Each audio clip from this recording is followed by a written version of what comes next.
7 o'clock. I call this meeting of the City Council to order.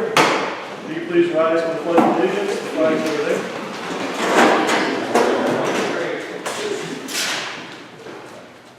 I pledge allegiance to the flag of the United States of America and to the republic for which it stands, one nation, under God, indivisible, with liberty and justice for all. Thank you. Moving next to the roll call. Clerk Treasurer Hawkins.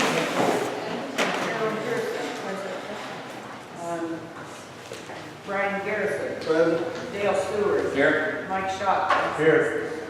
Richard Traeger. Councilman Schrader is absent. Ms. Martin is also not going to show up for today. Went home. Have to be here today. Let's move on next to the reading of minutes and approval. We have before us minutes for 2 meetings. The first is December 5th, 2016. Are there any additions, subtractions, deletions, or amendments that need to be made to this set of minutes? I move for approval of December 5th, 2016 council meeting. Second. We have a motion and a second for the approval of the minutes from the December 5th, 2016 City Council meeting. Any other discussion? All those in favor? Aye. Opposed? Motion carries. Move next to the minutes of the December 15th, 2016 special meeting. Are there any additions, subtractions, deletions, or amendments to be made to this set of minutes? I move for approval of the special meeting on December 15th, 2016 at 5:30 p.m. Second. We have a motion and a second for the approval of the minutes of the special meeting on December 15th, 2016 at 5:30 p.m. Any other discussion? All those in favor? Aye. Opposed? Motion carries. Move next to reports from planning boards, commissions, and departments. Do we have any questions for our department heads or the mayor regarding department reports?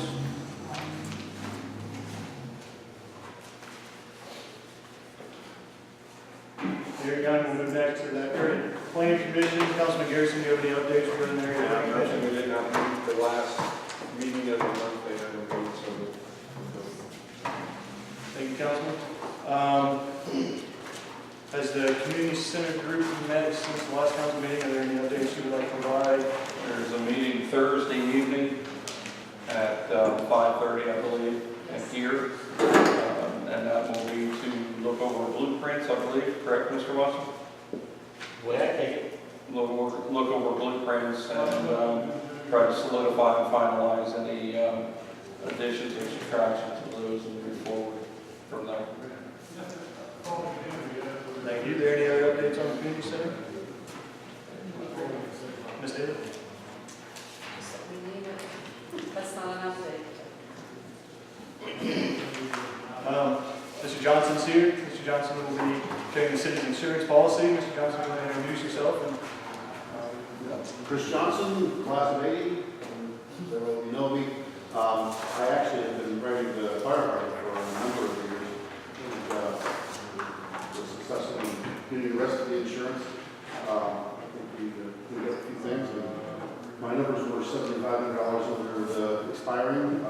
Was informed that we wanted to increase the excess policy, the umbrella basically, for the city from the original $1 billion to $4 billion. In the state of Indiana, you probably remember when the stage blew down, they talked about how there was a $5 million cap, and they were talking about changing it. Well, they didn't change that, but any state-brought tort has a $5 million limit of liability for a municipality. And so, honestly, kind of your maximum limit of liability is $5 million. So, increasing it to a $4 million excess over your $1 billion underlying gives you $5 million total, which means you're basically covered for whatever disastrous thing might happen. We have to meet in January and try to make sure that we use the original numbers from the former policy on like waterworks and all that, but we want to make sure that those large mechanical buildings have the correct amount on them. One saving grace for that is that the property is on a blanket, which means that all of the money, the $17 billion for all the city properties available for it. So if one building burns down, all $17 million is available to fix that one building. So if you just lose one building, you can't have a problem. If the tornado took out the whole town, you might have an issue, but that's really, really, really unlikely. So I'm saying if we don't need to break our neck and do it tomorrow, we'll probably be okay. Thank you very much for this. Any questions for Mr. Johnson? All right, thank you, sir. Yes, sir. That's fine. Nice to meet you. We'll move next to statutory appointments. She has my cell, everybody should be able to call me. Thank you. Move next to statutory appointments. The first one is the selection of the president pro tem for council membership. We'll do this, I believe, in the same way we did in January of last year, where we open the nominations. After nominations are complete, then we'll open the floor for motions on the selection of the president pro tem.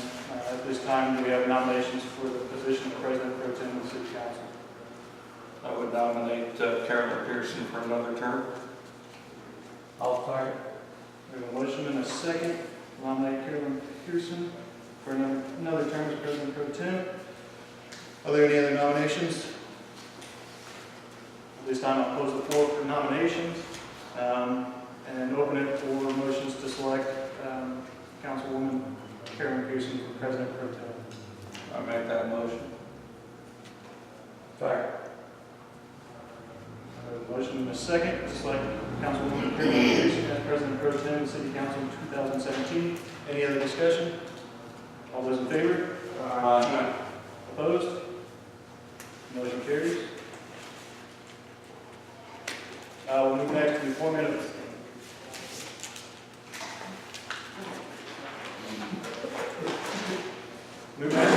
of commissioner to the Area Plan Commission from council membership. Pursuant to Indiana Code, one of the commissioners on the Area Plan Commission should be a legislator on the council. Is there anybody who would like to volunteer for the position before I open it up for nominations? I think Dale Seward has expressed an interest in that appointment. It sort of needs somebody who has the time and makes the effort, so is that true, Dale? I would take it, yes. Would you serve?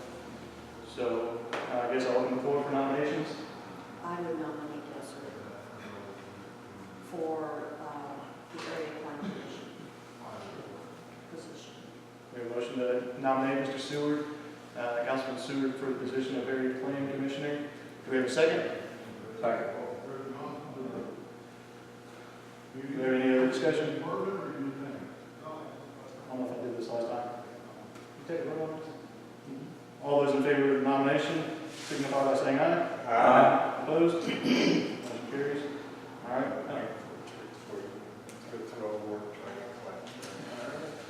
Are there any other nominations for Area Plan Commission? Hearing none, I'll open the floor to appointment of Councilman Seward to the Area Plan Commission. Do I hear a motion? So moved. Is there a second? We have a motion and a second to appoint Councilman Seward to the Area Plan Commission. Any other discussion? All those in favor? Aye. Opposed? Motion carries. Next item we have is two commissioners to, Mike Shaw, Councilman Shaw. Two commissioners to the Delphi Redevelopment Commission. Councilman Schrager informed me that Ms. Worling would be interested in serving another year. Mr. Royal is here. Would you be interested in serving another year on the Delphi Redevelopment Commission? Would I have to take that into consideration until the next meeting? Would that be okay?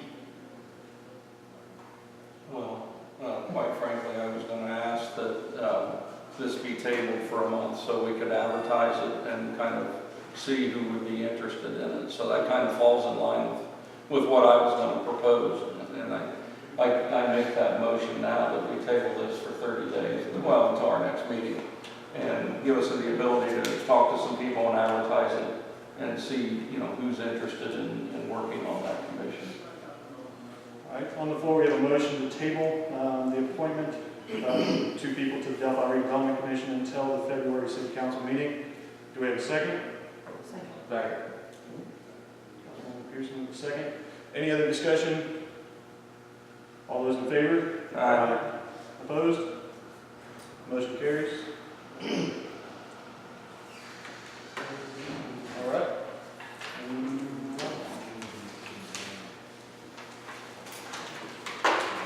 Next item of business is the first reading of ordinance. It was previously titled ordinance restricting multi-axle traffic on East Main Street. This would be ordinance 2017-2. Chief Mullen reached out to the Indiana State Police, commercial something division. They suggested that we limit traffic on East Main Street by the gross vehicle weight rating or the combined gross vehicle weight rating.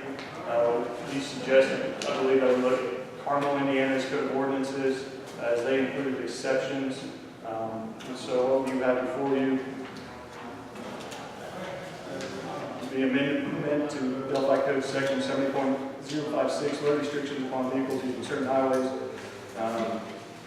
When signs are erected giving notice thereof, no person shall operate any vehicle with gross vehicle weight rating or combined gross vehicle weight rating in excess of the amount specified at any time upon any of the streets or parts of the streets described in Schedule 7, Chapter 75, subsection A, which I just read, shall not apply to vehicles under the following circumstances. Any public or private emergency or medical service vehicles, regular trash removal and pickup service vehicles, recreational vehicles owned by Delphi residents or visiting guests, vehicles picking up or delivering goods or performing services to or at any location abutting or accessed by a city street, provided that the drivers of the same have in their possession written confirmation of the name and telephone number of an individual who is authorized and able to confirm that they are then engaged in such pickup, delivery of goods or provisions of services, moving vans, engaged in moving or dealing residential or business property, construction vehicles which are entering or leaving a construction site which cannot reasonably be accessed by another route, school buses, titled to a municipal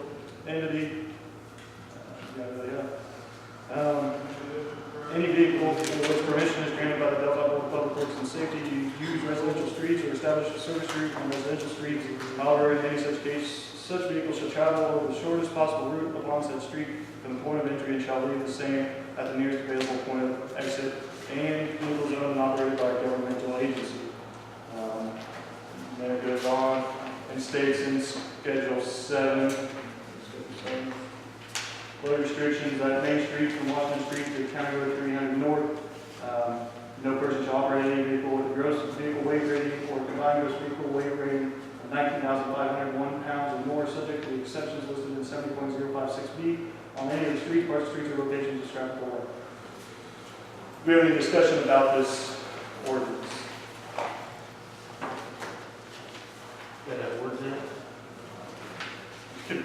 So basically, when I go to the top right there, I got print on everything on the front, I can bring the concrete trucks in and everything in the way it says, right? That's one of the exceptions.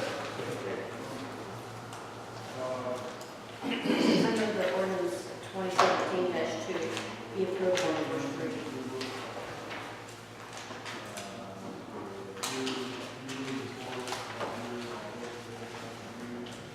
We have a motion to approve ordinance 2017-2 on first reading. Do we have a second?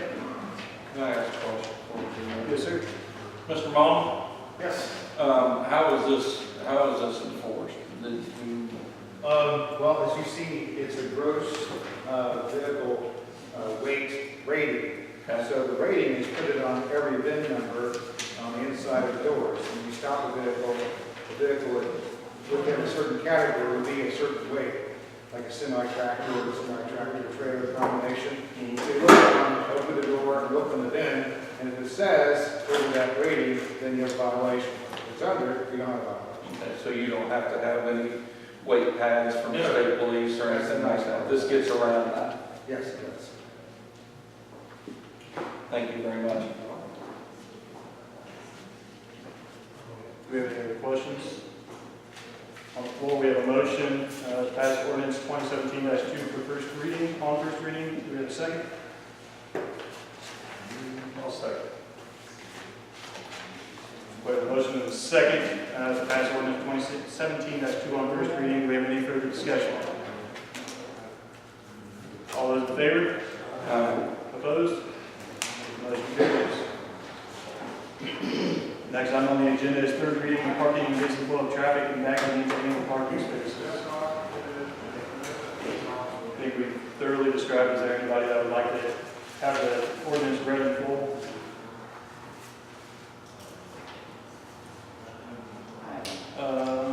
Got it. This is ordinance 2016-17.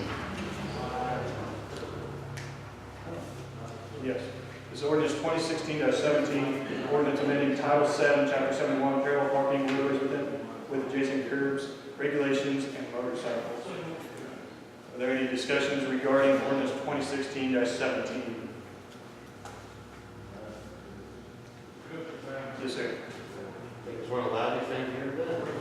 That's your opinion, you do it. I can't put my truck within 10 inches. I'm not going to drive it. The duals come back and send us to the front. When I have my lemon looked at, I back in the parking spot, so that's stick out 2 foot in the road, make it safer for people. You'll write me a ticket, I'm sure. I need to do what's safe for my people. I think the thing is ordinance needs to look at it. It's a bad ordinance, really bad. My opinion only, will count. Thank you. Any discussion? Well, it should count, Jeff. I just don't understand what you're trying to gain by it. I park 11 foot bed, I need to back in the parking spot, so that stick out 2 foot. Then when I bring it up and show it to you, when I pack, when I pull in, sticks out 2 foot past, people hit it, or my guys go around getting parts out of back of it. If they endanger themselves, when I pull it back again, they're on the sidewalk getting parts out. Does it make sense? Well, I thought when we discussed it, we addressed that issue of loading and unloading. Those are some exceptions. This states this subsection does not apply to vehicles picking up or loading materials so long as such parking complies with all other parking regulations in force in the city. So if I just drive to town and pick it up, then I go to the courthouse, pick up something, they get arrested. They can't arrest you. They could write you a Right, they take it, excuse me, $15. And I'd like for you people to pick up my truck and see you put it within 8 inches of the curb wherever it is, both tires. You can't get both tires within 8 inches of curb, and the wheels in the back of the truck. Well, in state law states that you have to have your vehicle parked within 12 inches of the curb. That probably would work. Well, the purpose of having a shorter restriction is the city of Delphi can't prescribe penalties for something that's already under state law. So if you're parked against the flow of traffic, you're more than 12 inches away from the curb, and it falls under state law. A Class C infraction comes with a court cost in the amount of $133. I don't think the 50 cents is tacked on. So you have that plus the fine on top of it. So this is a way to prescribe a more restrictive ordinance and get away from those court costs prescribed by the state in Title 9. So you take it 12 down to 8, you can make sure they don't have a $100 fine. Well, this says 10 inches. 10 inches. I was more worried about people parked on the opposite side of the road. So does that cover what he's talking about as far as backing in? If it's- Since he's carrying parts in, does that technically apply? He's picking up and loading materials. I don't know what the definition of materials is. Say as long as he wants it to.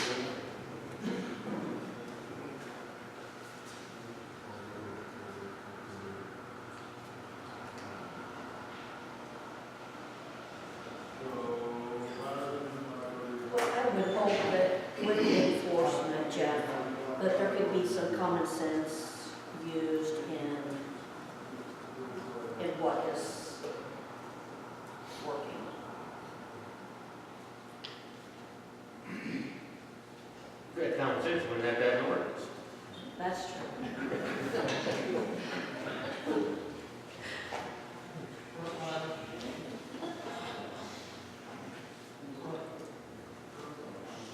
Do we have any further discussion?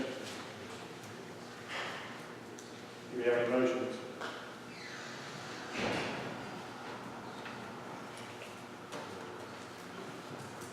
Didn't Carolyn make a motion? That was for the license. So discussion.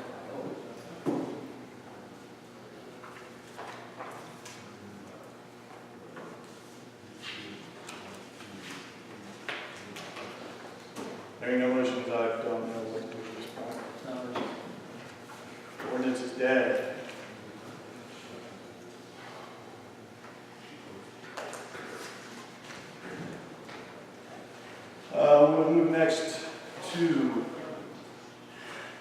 reading of snow and ice removal on public sidewalks, ordinance 2016-20. This is the third reading. It should not apply to property owners adjacent to the urban trail pathway from Hamilton Street to Washington Street.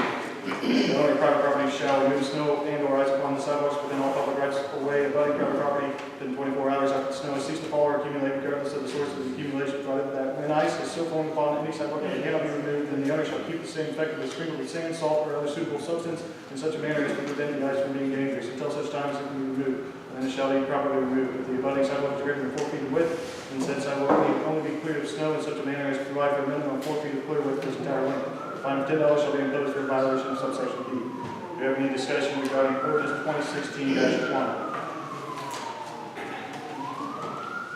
Yes, sir. Is that $2 fine per day or per event? It is not specified in this ordinance. I mean, that's an important point. $10 per event, that's not an incentive to go out and shovel for people that are shoveling now. Don't say that.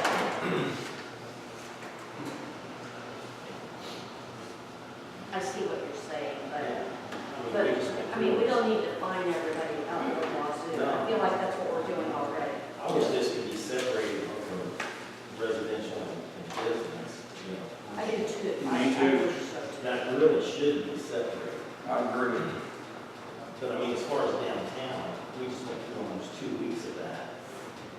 You know, where walks were never shut, like people, you know, they were walking in the highway because it was safer to walk down the street than what was on the sidewalk. Well, you have that same in residential, where you have the postman that has to walk through that, you have children that have to walk through the bus stations. During that terrible ice storm we just got, I know just trying to walk my daughter in the block was just totally hazardous. So, I mean, Maybe you should at least be able to go out and knock out a path. I mean, $10, I agree. I'd rather pay you $10 if you're going to come do it for me and charge me $10 because I'm not going to find some young kid now that it'll do it for $10. My sidewalk's only like 50 feet long.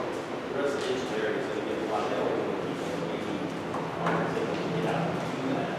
And usually elderly people, they'll have people that will come and shovel their sidewalks so they can get in and out. I do that for my 87-year-old mother. I go out in the country and shovel her area. So, I mean, most of them, I hope, have kids or family somewhere trying to lend a hand and make it so it's accessible for yourself to go visit your parents or your parents to get out if they need to get out.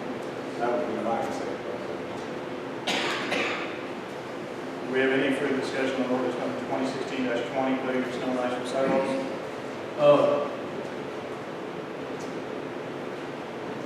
I would visit around your place, Calico Cross.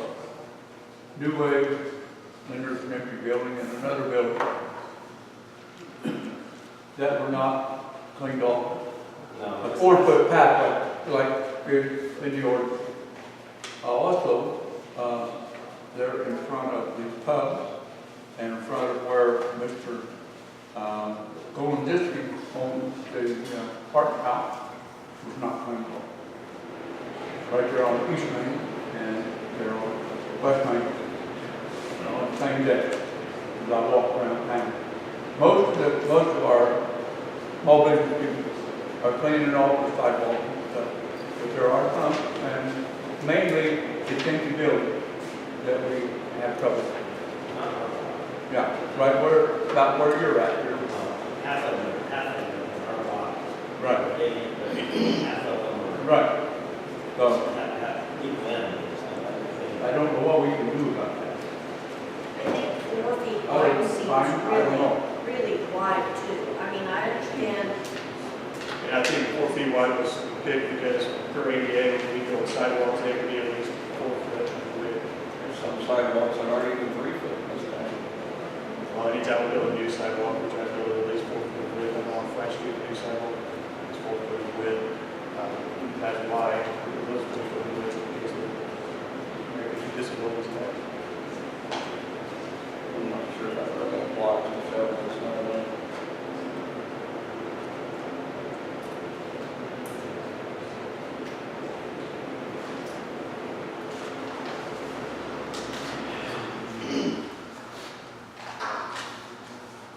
So, are there any motions? Motions to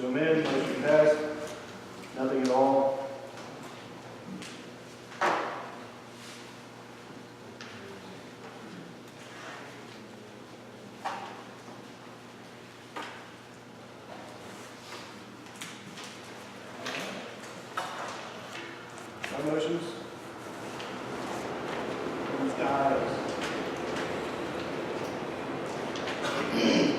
We'll move next to the discussion of 2017 council budget for attorney.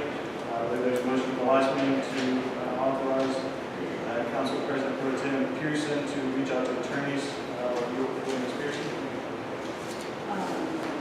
Okay, I did reach out, but over the holidays it was difficult to get a solid commitment that I am speaking with. I mean, I tried to consider somewhat proximity being an issue, somewhat, certainly a big consideration was experience. So, as of tomorrow, I should know. But right now, I don't have a solid yes. So, making progress, but not there yet.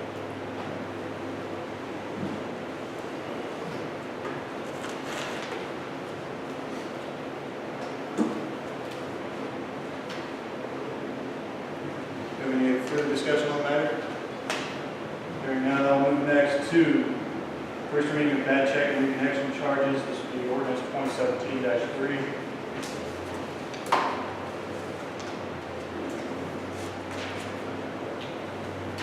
This ordinance amends section 51.43 of Delphi Code bad check and reconnection charges, stating that a reconnection charge of $50 will be imposed on each occurrence of a reconnection. Subsection B3 is an additional charge of $27.50 or 5%, not more than $250. The amount due will be imposed on all return checks and checks for declined charges or any payment made by debit or credit card or any other form of electronic payment. This fee may be assessed to the payee within 10 days after notice has been provided to the payee of the failed payment. Any customer who lowers a check for payment which is returned or who attempts to make payment by debit card, credit card, or other means of electronic payment which is declined shall be required to pay the next 6 consecutive months by cash, cashier's check, money order, or traveler's check. Over the 6-month period, customer may request approval for future payments by check, debit card, credit card, or other electronic payment method. Do we have any discussion regarding what was the ordinance 2017-3? Leanne, is this what you need? We need to address, what we end up having. We have bad checks during the month, but especially as we get close to shut-off time, the day before and shut-off day, it's amazing how many people come in and write a check, and it's weak before we get it back. So they continue to use water. They knew when they wrote the check it wasn't full, and it's repeat event. So they're on cash for a limited amount of time, 6 months, and I can tell you within 2 months I've got a bad check every week. It's a continuous process and it's a headache, and it really does put $25 in low. That $25 reconnection fee and that $25 bad check fee is not box. So is everything in here what you need? Is it good for you?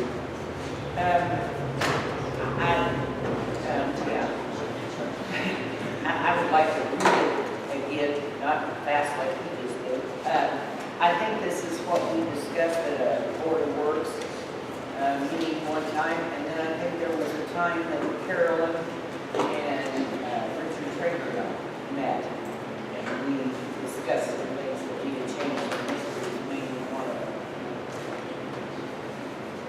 And subsection B is based off of Indiana Code 354355P, which allows protest fees for these types of paid felons based on the statute. This protest fee may not exceed $27.50 or 5%, and not more than $250 of the amount due. That's where the language of subsection B. What ordinance is this? 2017-3. I would make a motion to accept on first reading ordinance number 2017-3. Second. We have a motion and a second to approve on first reading ordinance number 2017-3. Do we have any further discussion? All those in favor? Aye. Opposed? Motion carries. This is not only, I forgot about it. Doug Mike called me. Mr. Royal, I thought we did it on 3 readings last time for your ordinance. We just did it on first reading. So ordinance 2016-22. is the ordinance that we approved on first reading at the December 2016 meeting. It's an ordinance amending zoning ordinance for 731 West Franklin Street, taking it from no zoning to a D2 district. Mr. Rose, you have something to add?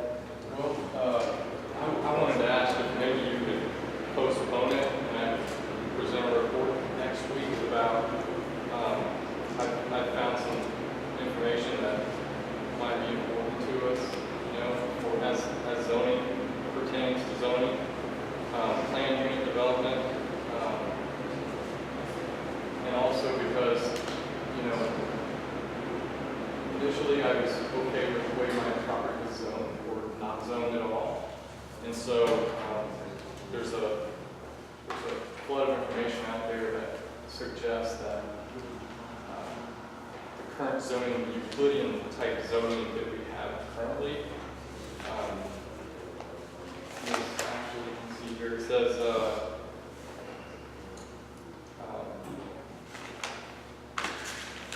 so if you have an existing land that, you know, it's grandfathered in because it's already structured, it's on there, under Euclidean zoning, it's just considered non-conforming, right? So even though they rezone your property in your house, let's say it's a structure that's in the wrong zone, even though they want to zone a certain area, then it's just considered non-conforming from that point on. So if you wanted to make any adjustments to your property or anything like that, you can't do it, essentially, according to zoning laws. And so my argument is that I'd like to present something better, because this is the 100-year anniversary for the first time anything was zoned in New York City in 1916. And so there's been, I have several articles that talk about it, and they're current as of 2015, 2016. But also there's books written, and there's a book that I'd like to write a report and present it to you, and then we can, if that would be okay, next month. Are you opposed to the B2 zoning designation?